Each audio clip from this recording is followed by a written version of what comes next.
بیان میکند که یعنی هر دیاری که با آن حکم کفری جاری است، غلبه بر حکم کفری است، شعارهای کفری غالب است، حکمها و احکام قضاوت و فیصله همه از آن کفری است، قانونهای کفری، آنجا ما دارالکفر و دیار کفری مینامیم. و اما این معنی آن را ندارد که مردم را ما کافر گوییم. مثل اینکه اهل غلو که صفات خوارج این است، میگویند آنجا دارالکفر است، ساکنانش هم کافر است. و ما این طور نیستیم، بلکه میگوییم که هر یک شخص به حالش دیده حکم کرده میشد. بعضی ها مسلمانند چرا اینکه صفات مسلمانی دارند، بعضی ها کافرند به سبب اینکه صفات کافری دارند. و در دوامش بیان کرده میگوید که و نؤمن ان العلمانیة على اختلاف راياتها وتنوع مذاهبها كالقومية والوطنية والشيوعية والبعثية هي كفر بواح مناقض للإسلام مخرج من الملة. و میگوید که باز عقیده خود را بیان کرده علمانی ها، آنها که دین از دولت جدا میگویند، با تمام حزبها و گروه هایش، با تمام پرچمها و حزبهای و گروه هایش، مثل قومی، وطنی، دموکراتی، شیوعی، کمونیسمی و همچنین بعثی و همچنین غیرها چه هستند، اینها چه هستند، همه اینها با تمام پرچمهایشان گوناگون است، نامهایشان گوناگون است، مذهبشان گوناگون است، لیکن همه اینها گروه های هستند که آنها به کفر بواح گرفتار هستند، به شکننده های اسلام گرفتار هستند، از اسلام خارج شدند. وأصول الاستدلال عندنا الكتاب والسنة وبفهم السلف الصالح من القرون الثلاثة الأولى المفضلة. انا اکنون میگوید که و همچنین نسبت دلیل آوردن این چی است؟ در نزد ما دلیل اساسا قرآن و سنت با فهم سلف صالح از سه عصر بهترین اول ما از آن استدلال میگیریم، دلیل میگیریم. لذا در اینجا عقیده خود را که از کدام سرچشمه دلیل میگیرن در اینجا بیان کرده ایستاده. و نرى جواز الصلاة وراء كل بر و فاجر و مستور الحال من المسلمین. و ما عقیده داریم که نماز جایز است، نماز خواندن جایز است از پس امامی که آن خواه نیکوکار باشد و خواه آن امام صفاتهای فاسقی یا فاجره را داشته باشد. و یا اینکه مستور الحال، آنی که حالش برای ما نامعلوم است، آن امامی که حالش نامعلوم است، ما اعتقاد داریم که از قفای او اقتدا کرده می شود. و در دوامش میگوید و نرى جواز الصلاة والجهاد ماض إلى قيام الساعة بوجود الإمام وعدمه ومع جوره وعدله، وإن عدم الإمام لم يؤخر الجهاد لأن مصلحته تفوت بتأخيره، فإن حصلت غنيمة قسمها أهلها على موجب الشرع، فينبغي أن نمهد أعداء الله تعالى وإن بقي وحده. در اینجا میگوید که جهاد باقی است تا روز قیامت. جهاد تا روز قیامت باقی است، خواه امام خلیفه باشد، خواه خلیفه نباشد، و خواه خلیفه جائر ظالم باشد و خواه عادل باشد. و اگر امام نباشد جهاد تأخیر نمی یابد، برای اینکه مصلحه جهاد از بین می رود مادامی که امام نباشد و یا تأخیر کند. پس از همین خاطر اگر غنیمت حاصل شود تقسیم کرده می شود با نشانداد شریعت. و همچنین لازم است به هر یک مؤمن که جهاد کند بر ضد دشمنانش، و اگر که خود یک نفر باشد هم دیگران ترک جهاد کند هم باید که جهاد کند بر ضد دشمنان، باید بر ضد دشمنان الله و رسول و بر ضد دشمنان دین جهاد کند. و دماء المسلمین و اعراضهم و اموالهم عندنا حرام لا يباح منها الا ما اباحه الشرع، و اهدره الرسول صلی الله علیه و سلم. خون مسلمان ها و آبرو و مال مسلمان ها در نزد ما حرام است ریزاندنش. او مباح نیست مگر آنی که با طریق شریعت مباح می شود و آنی که پیامبر صلی الله علیه و سلم خون آن را حدر گفتند، یعنی ریزاندنش را به یگان شرط و شروط اجازت دادند. پس خون آنی که شریعت مباح میکند با طریق قرآن و سنت آن را حلال میشمارد. اما آنی که خون و مال آبرویی که شریعت حرام کرده است در نزد دولت اسلامی حرام است. پس به مانند که شریعت حرام کرده است، کسی که به نواقض اسلام گرفتار می شود مرتد می شود، با کافران همکاری می کند، شرک اکبر می آورد، و یا اینکه به مانند یعنی ردت که ردت غلیظ می شود ردت خفیف می شود، آن عمل یعنی مرتد شدن که ردت غلیظ است، آنی که مرتد حربی است، آنی که با کافران همکاری می کند ضد اسلام جنگ می کند، و آنی که ردتش خفیف است و جنگ نمی کند بر ضد مسلمانان. همه اینها احکامی که هست، یا اینکه به مانند زناکار نکاح دیده را سنگسار کردن تا وقتی که خونش ریزانده می شود و چه می شود از دنیا می گذرد، که اینها چه است؟ شریعت مباح کرده است. و ان اعتدى صائل من الكفار على حرمات المسلمين فإن الجهاد عندئذ فرض عين لا يشترط له شروط ويدفع بحسب الإمكان، فالعدو الصائل الذي يفسد الدين والدنيا لا شيء أوجب بعد الإيمان من دفعه. و همچنین دولت اسلامی بیان میکند که اگر دشمن هجوم کننده از کفار بر مسلمانان و بر عز و ناموس مسلمانان حمله ور شد، پس جهاد در آن هنگام چه است؟ در آن هنگام فرض عین است، هنگامی که دشمن هجوم کرد، و در آن دیگر شرط و شروط باقی نیست، یعنی به مانند اجازت پدر و مادر، اجازت ولی امر، اجازت صاحب قرض و غیرها در وقت جهاد دفاع ساقط است. و ادفع بحسب الامکان، پس دفاع کرده میشد با آن قدر که امکانیت هست. پس دشمن هجوم کننده که دین و دنیا را فساد میکند، از او دیده فرضتر بعد از ایمان چیزی دیگری نیست. از او دیده فرضتر، یعنی از دشمن هجوم کننده که وقتی که هجوم کرد بر مقابل او برای دفاع برآمدن فرض عین ترین از بعد ایمان. خیلی که شیخ الاسلام ابن تیمیه و غیرها میگن. در دوامش میگوید که و کفر الردة اغلظ بالاجماع من الكفر الاصلی لذا كان قتال المرتدين اولى عندنا من قتال الكافر الاصلی. و در دوامش میگوید که کفر و ردت، کفر ردت، آنی که مرتد می شود اصلش مسلمان بود بعد به یگان شکننده اسلام گرفتار شد، غلیظتر و بزرگتر است با اجماع از کفر اصلی. لذا قتال مرتدین، بر ضد مرتدین قتال کردن اولا است در نزد ما از قتال کافر اصلی هم. یعنی در نسبت قتال کردن بیان میکند که لذا دولت اسلامی از آن روزی که در عراق بینا شد تأسیس یافت، قتال مرتدین و قتال شیعه و رافضین که همه از مرتدین هستند آنان را آغاز کرد. لذا عقیده خود را تا این بابت در این بابت تا این حال بیان میکند که کفر ردت، آنی که اصلش مسلمان بود و بعد به یگان شکننده اسلام گرفتار شد، به یگان کفر گرفتار شد، او غلیظتر است بالاجماع از کفر اصلی.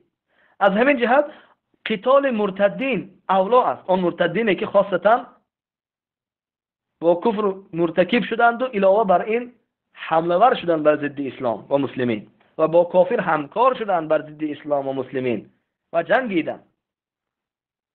والإمامة لا تنعقد للكافر والإمامة لا تنعقد لكافر وإذا طرأ الكفر على الإمام خرج عن حكم الولاية وسقطت طاعته ووجب على المسلمين القيام عليه وخلعه ونصب إمام عادل إن أمكنهم ذلك. و همچنین امامت یعنی خلیفه و امیر بودن بر بالای مسلمانان بر کافر گذاشته نمی شود. و اگر به یگان کفر گرفتار شد امام،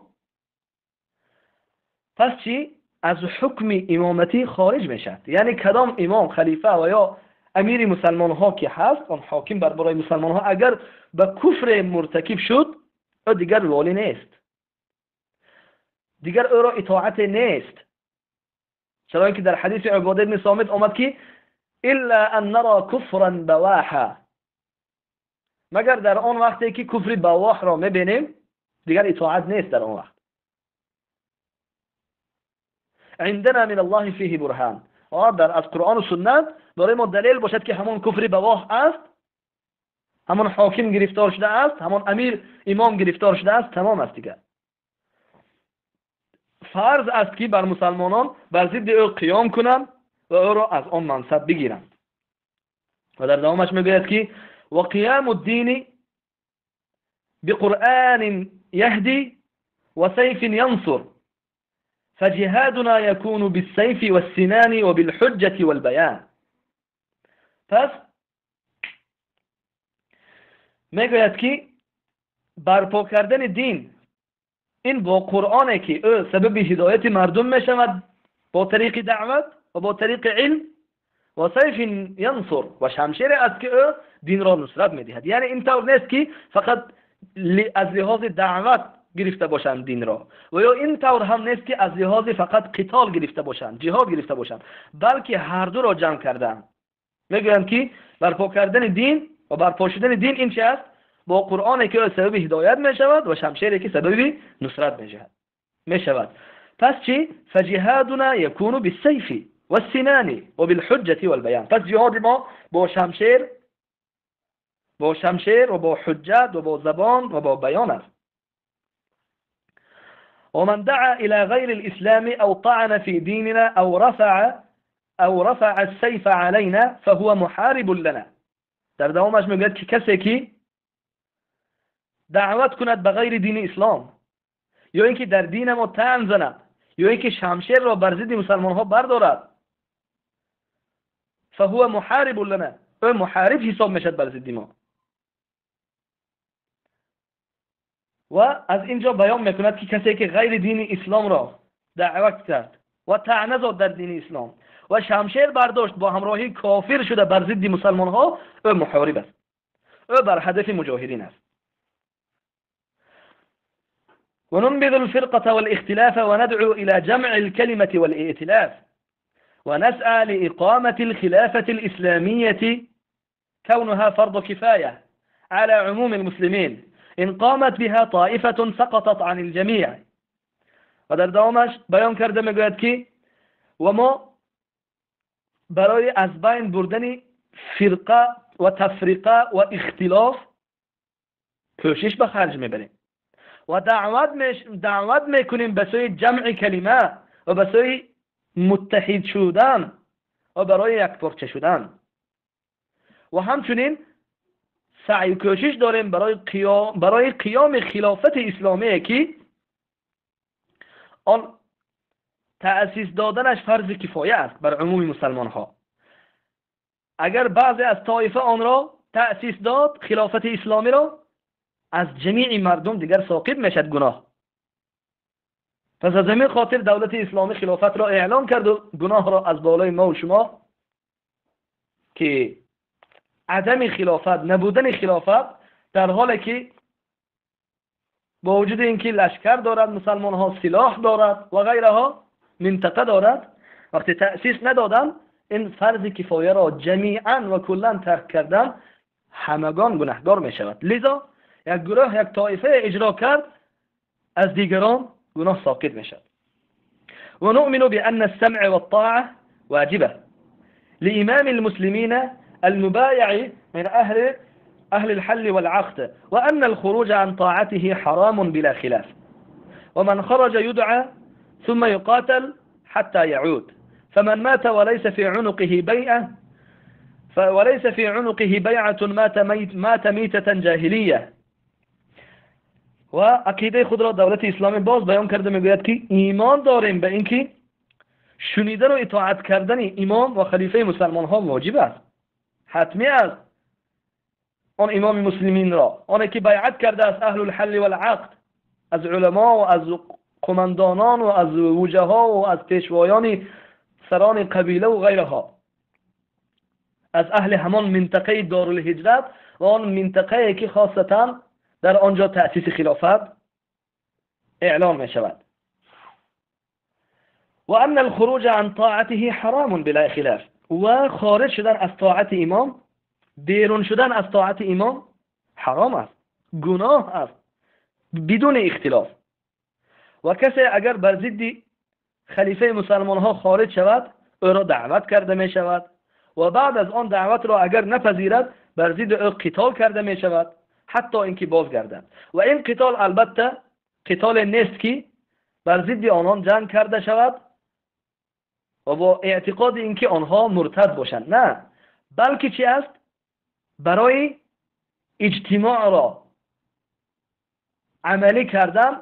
خلیفه می تواند، حجت هست در این مسئله که آنانی که اختلاف و تفریقه و تشرذم را در حالت تشرذم و تفریقه و گروه و جماعت هستند، آنها را حق دارد که بعدی که دعوت کرد آنها نپذیرفتند قتال کند، حتی اینکه در زیر یک خلیفه باشند.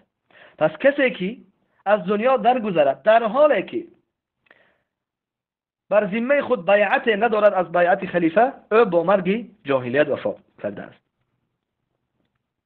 یعنی مرگ جاهلیت به معنای کفر نیست، بلکه خصلت یا اینکه صفات و نشانه از نشانه های اهل جاهلیت پیش از اسلام است و این کفر نیست بلکه گناه است. ولا نؤثم او نهجر مسلما فی مسائل الاجتهاد. و در اینجا میگوید که ما مسلمان را چی نمیکنیم؟ هجر نمیکنیم و گناهگار نمیشماریم در مسئله اجتهاد.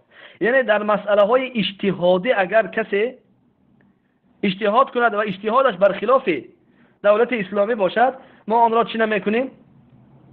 ولا نؤثم، ما آنها گناهگار نمیشماریم فی مسائل الاجتهاد و نرى وجوب اجتماع الامه والمجاهدین خاصة تحت رايه واحده. و ما عقیده داریم و بر این دعوت میکنیم که واجب است اجتماع امت و مجاهدین خاصتا در زیر یک پرچم، یعنی در زیر یک امام، در زیر یک پرچم. والمسلمون امه واحده لا فضل لعربهم على عجمهم الا بالتقوى. و همچنین در آخر میگوید که مسلمانان یک امت هستند و عرب و عجم بودن این فضل نیست مگر این تقوا است که فضل انسان را در نزد پروردگار جایگاهش را معلوم و والا میکند. والمسلمون تتكافأ دماؤهم ويسعى بذمتهم أدناهم ولا نعدل عن الأسماء التي سمانا الله تعالى بها. و همچنین مسلمان ها با خون یکدیگر چی هستند؟